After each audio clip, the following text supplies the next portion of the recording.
dạ.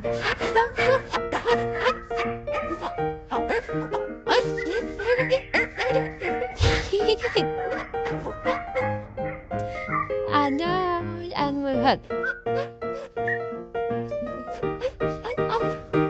Vẫn cút nó không kẹo. Đâu một. Này các bạn. Nó biết hàng ấp nghĩa nó.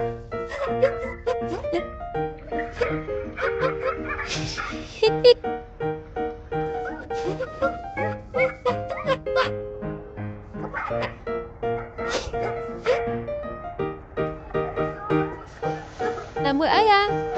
Á nào bạn? Mày mơ hưởng cái à bạn? Which cái đai lên nhỉ? Nó vấn đề ôi. Mình cầm bằng tiền. Chế ghẹp man.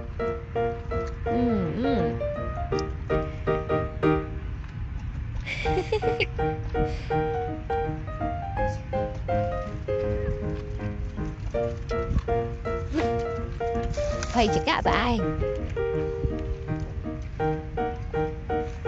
Thầy chỉ cả tại cái là bồ.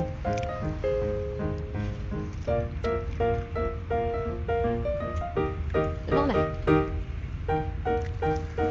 Kìa. À con. Ê. Này. Cái like tôi mơ kìa.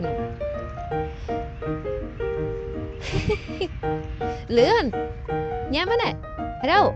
Mấy mươi kìa. Ở nhầm.